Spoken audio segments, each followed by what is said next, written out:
and welcome to another Wrestling Roundtable Discussion podcast. I'm Adam Wilborn from WhatCulture, joined by the Dudley Boys of WhatCulture, Michael Hamflett and Michael Sidgwick, to discuss a burning wrestling issue. But before we get into it, if you're a fan of this sort of thing, make sure you subscribe to WhatCulture Wrestling on either iTunes or Spotify for daily podcasts where we review Raw, SmackDown, pay-per-views, we have interviews, we have more roundtable discussions like this one, and we have a roundup of the week complete with a bloody good quiz, of course, on WrestleCulture.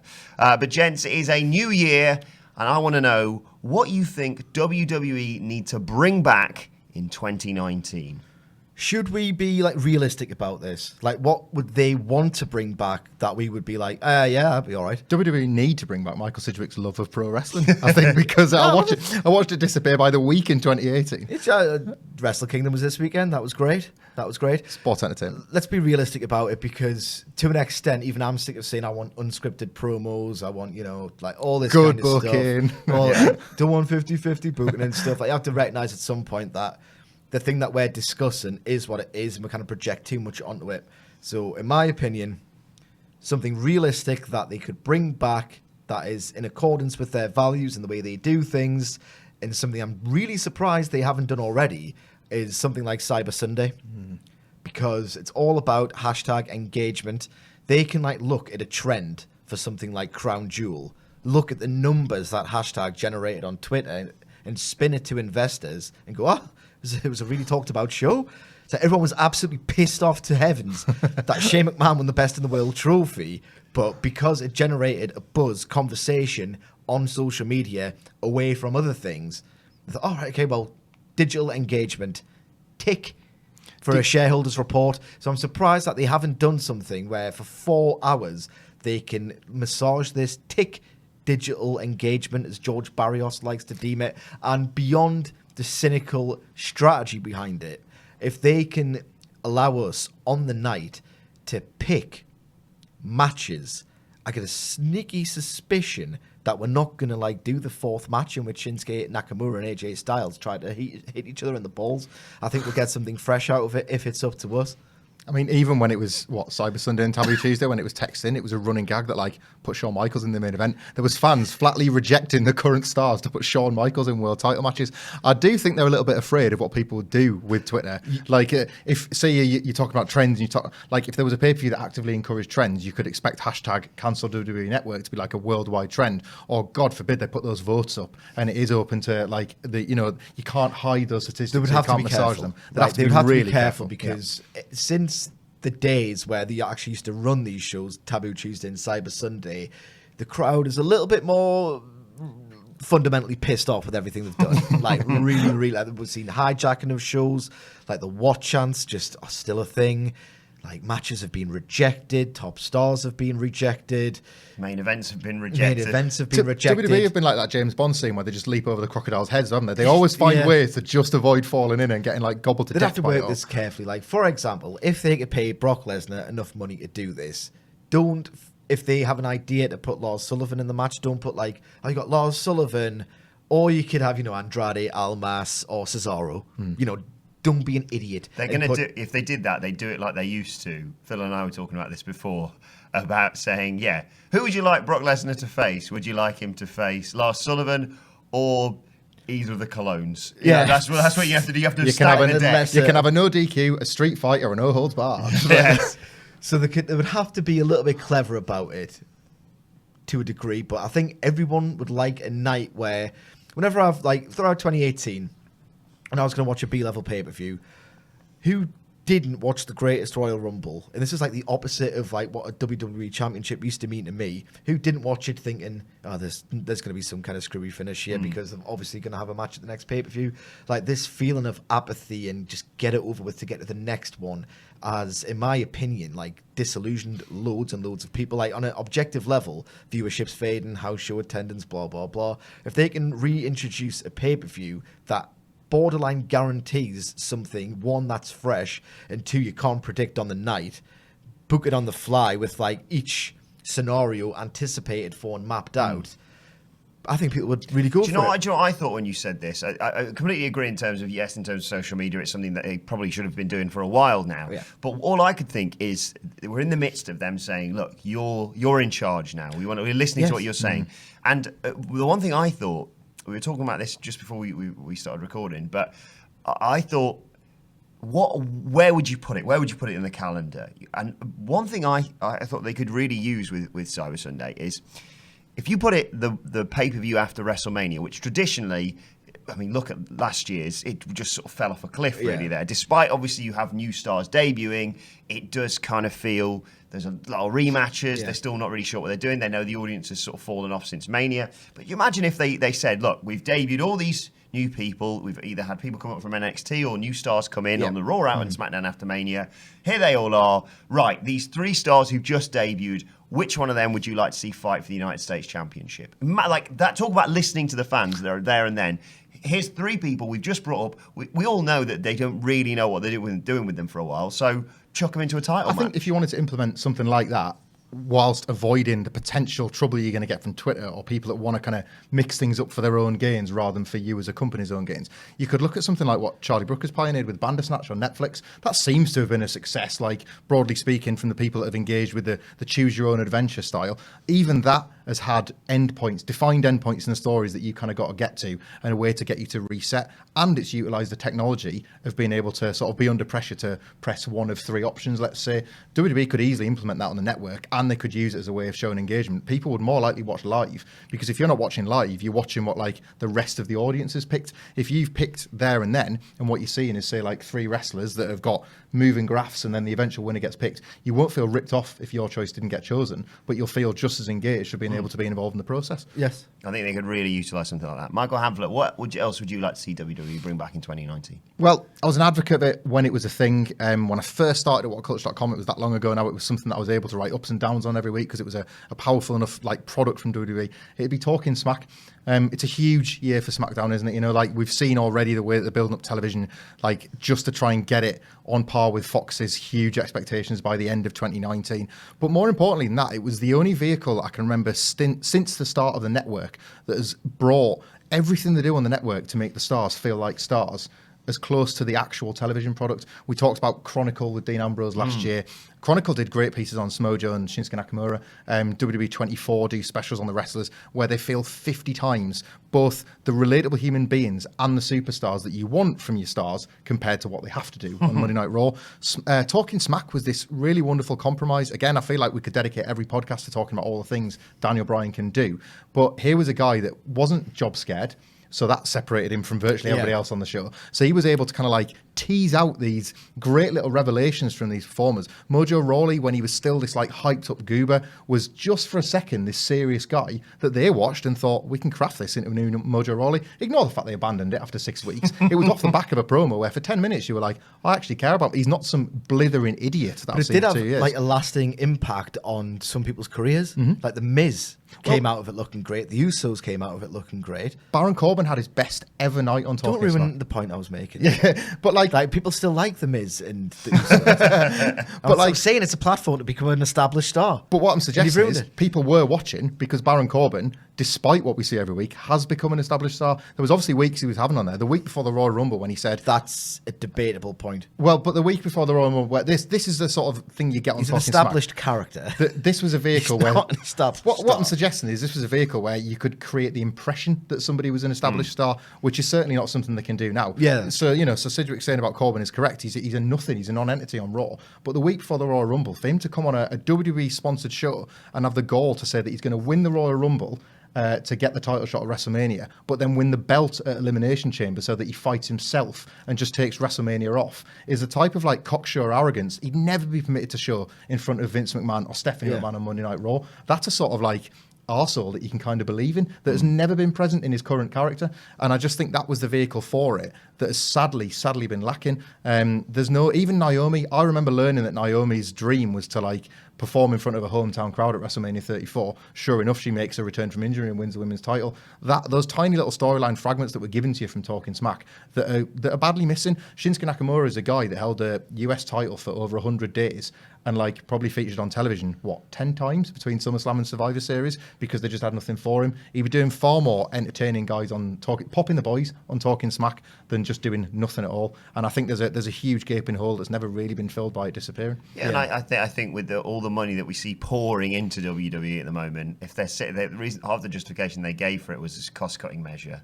You can't really argue that now, especially with such a dedicated swathe of fans who would sit. I'd watch it. I'd watch that. I'd watch Raw Talk. I feel like it's, yes, it's going to have nowhere near the same sort of audience, but not enough people did, which is their pretext for cancelling it. But ultimately, it's a bit like the NXT thing. Like NXT isn't a massive money generator in itself. If anything, it loses money, but that investment's meant to mature through other arms of the business. If Talking Smack costs more money to produce than some weird sort of like calculation you can make on the network to make it justifiable, then at the least, like someone like The Miz had an amazing year in 2016 on SmackDown, which made ratings and the sponsorship and all the rest of it from there and the TV rights money, using his enhanced reputation from that amazing Talking Smack promo. He became a bigger star on SmackDown as a result of it. That's how you measure it. That's how you quantify emotional investment, isn't it? Yeah. It's like the figures 2 years later, actual significant figures 2 years later, but you got to wait 2 years, and they're bigger than any sort of network hits. I'll show you, definitely. Yeah. But that Ziggler feud as well. Yeah, like he was just on fire in 2016, and a lot of it had to do with that Talking Smack promo, which sadly is completely not the type of promo that would ever be allowed to cut on WWE television. Yeah, like you say, in terms of giving people a chance to sort of cut their teeth in cutting promos, it's a great arena for it because there's room to try new stuff out, try new character act, try different ways of doing it, rather than being given, you got 1 minute on Monday Night Raw and you've never really done this before and it's completely forgettable. It was treated as a return when it should have been treated as an investment.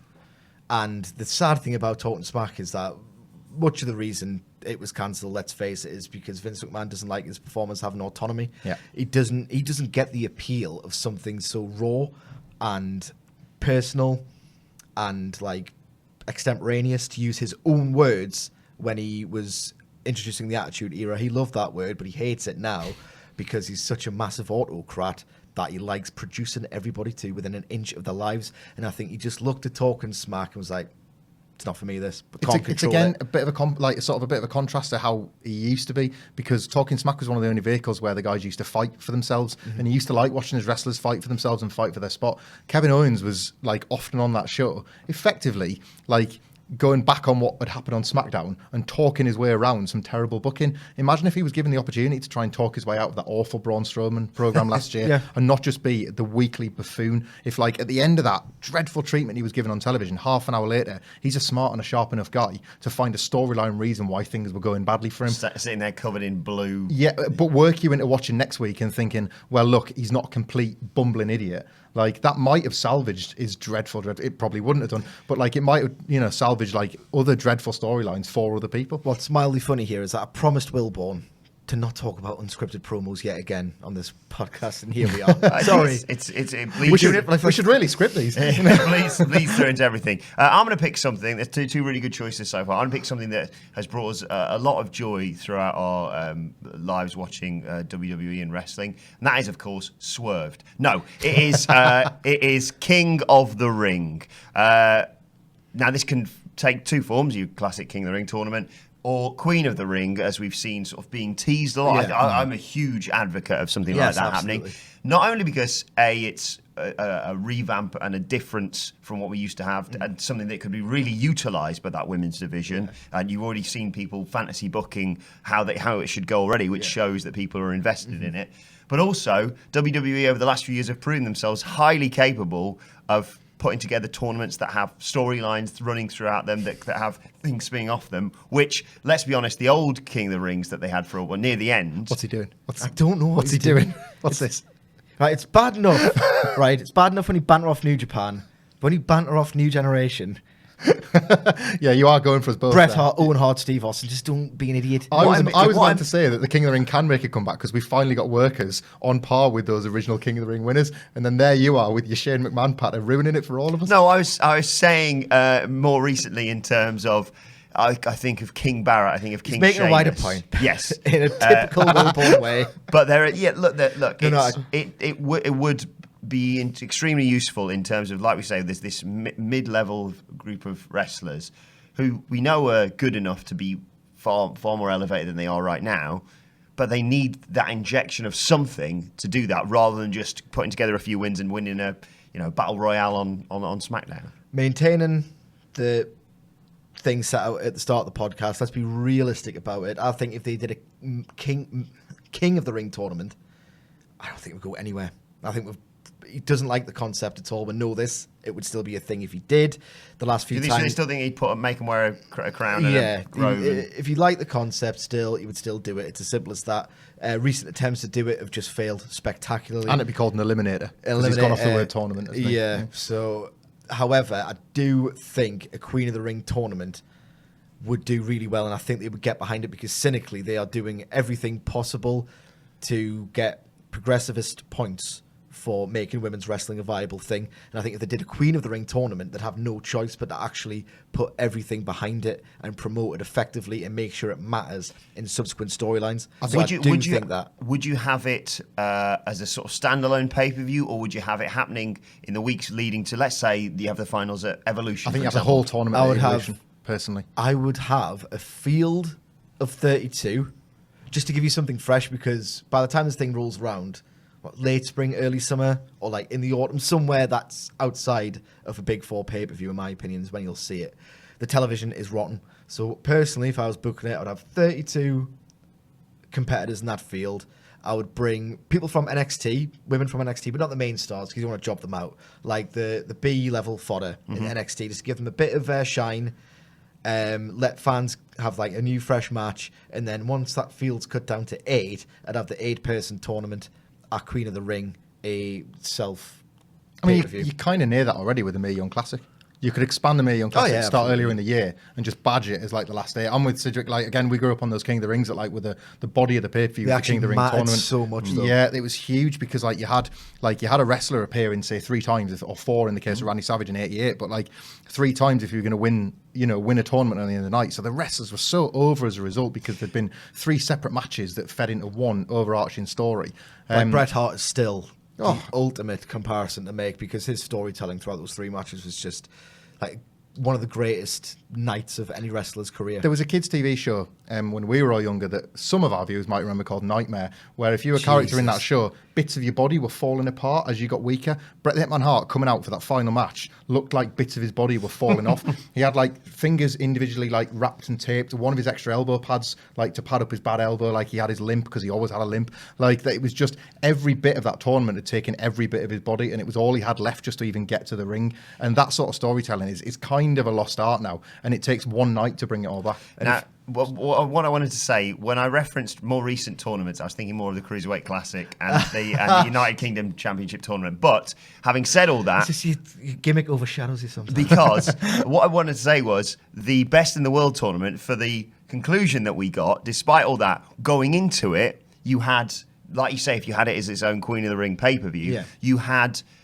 people saying a million different permutations and how it could go. I mean, I was sat there booking, I think maybe Randy Orton to win the whole thing. They had stakes. They said that a SmackDown guy would get fired, didn't they? Exactly. Yeah. I think if you did it as that rather than just the final at Evolution, it's far more intriguing. And yes, like you say, having multiple matches with the same people does not, as some people may assume, make it more boring. It makes it more fascinating that if someone scrapes through but has had their arm targeted in the previous match, then you can weave that into the story. I'd be a huge proponent. Yeah, and if you look at someone like Charlotte Flair's nickname, there's so many like narrative possibilities around the Queen. Does she enter and lose and go mental when she loses because she loses her like identity almost? Does the Queen of the Ring have a Queen of Queens match against Charlotte Flair at the next pay-per-view? There's so much that can do with this. So yeah, I agree with you. I'm a big advocate of bringing it back.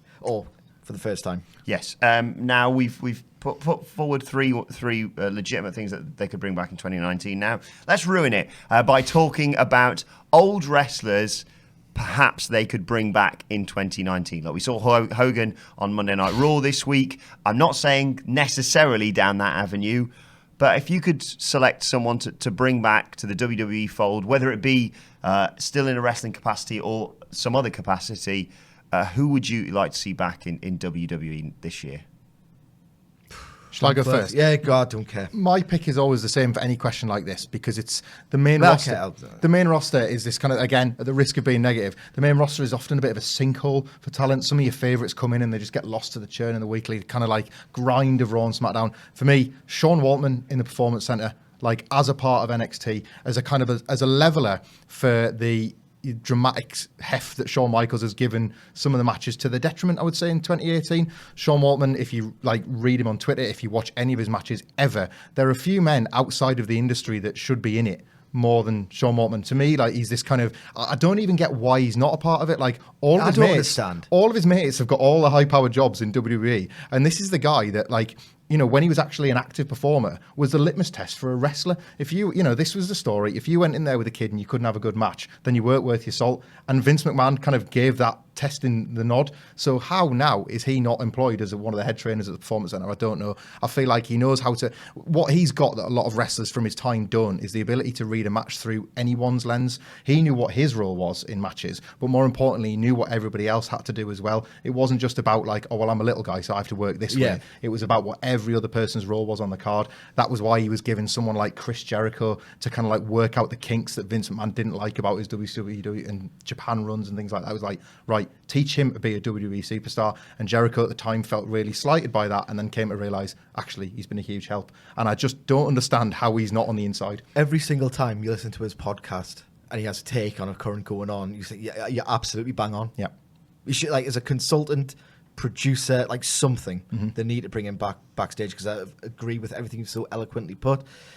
The thing about nostalgia and me is that when I watched Raw 25 around this time last year, a few weeks away, that for me just made me realise I'm sick of this, like, absolutely sick of it. The whole idea of WWE's glorious past, and like the Attitude Era, the endless retrospectives you've got on DVDs and the network, I'm just sick of it.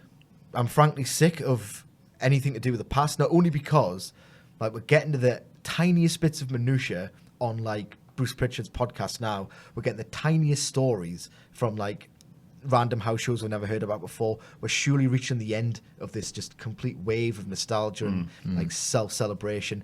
And yeah, the events of Raw 25 made me realise like I don't want to go and watch a WWE product and think less of someone like Ted DiBiase, who was just one of my all-time childhood favourites. Him coming out and just doing like a laugh. Like, I don't care. Like, I need something new. Kind of exposes something that you loved as well, doesn't it? Yeah, it's overexposing something that I loved, and the tiny little appreciation I have left for it just makes us realise, oh, it's crap now, everything else. I don't need another reminder that things aren't very vital or particularly like entertaining right now. I'm absolutely stunned you haven't said Kevin Nash. But I'm gonna pick who I want to see come back in 2019 with a slightly different, very short-term eye to this. We saw the Hurricane come back at the Royal Rumble and be arguably one of the most talked about things aside from Shinsuke Nakamura at the start of last year. With that in mind, I'm going to book another return for the Royal Rumble, and I think it's the perfect time to do it. Philly's going to love the fact that I've referenced this now. Too Cool, Rikishi and Scotty 2 Hotty returning at the Royal Rumble, I think that is the element of nostalgia I can get on board with it. I'm not saying that after that you have to book them for weeks on end and the pay-per-view following the Rumble against the Revival because they're against all that sort of thing and then probably job the Revival out to them. What I'm saying is for that quick pop, and obviously with the passing of Brian Christopher, it'd be a lovely reflection of that. And I think just a very short, like we had with the Hurricane, 2 minutes in the Rumble to get rid of two numbers that would just go to jobbers anyway, go to Bo He could Dallas. just start Jimmy and Jey Uso, couldn't he? Yeah. Numbers would probably go to like Bo Dallas and Curtis Axel anyway. I think for that element of nostalgia I'm okay with. Anything else just overshadows the current product. There's a touching element to that suggestion, but the problem is, well, these two dance, and who else dances? R-Truth and Carmella dance. You just get a dance off. Yeah, a 14-second dance break. Right, let's wrap up then. Finally, one thing that WWE need to bring back in 2019 that I think we all will agree on, pyro. Yes. 100 times yes. Yeah, a million times They yes. are absolutely pissing money out of every corner. Like, why have they looked at fireworks and thought, yeah, it's too much of that? Who doesn't like big, loud noises and big, bright... Vince McMahon likes big, loud noises and big, bright colours. They liked it in Saudi Arabia. They spent about 5 minutes doing it.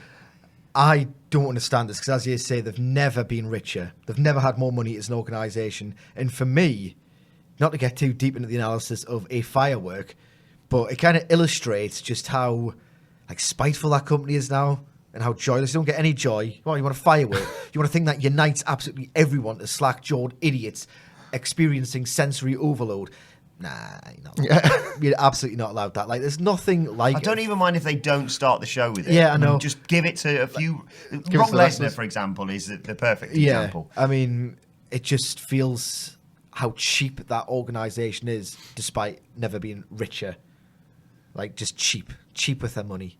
Yeah, I can't the fact that those big pay-per-views now, the big 4 shows, you have to enjoy that. What is it, augmented reality, where you see graphics on screen? God, yeah. The live crowd don't even get that. So you're robbing the live crowd just to give a pretty tacky gift to your network subscribers. It doesn't make sense for a company this wealthy. I know. Well, let us know what you want to see WWE bring back in 2019 in the comment section below, or on Twitter. You can tweet at us at WhatCultureWWA. They can follow all 3 of us, in fact. You can follow Michael Hamflett at Michael Hamflett. You can follow Michael Sidgwick at Sidgwick. You can follow me at Adam Wilborn. As I said, you can follow us all at WhatCultureWWE. Make sure you subscribe to What Culture Wrestling on iTunes and Spotify for more daily podcasts. My thanks to the Dudley Boys. Thank you for watching, and we will see you soon.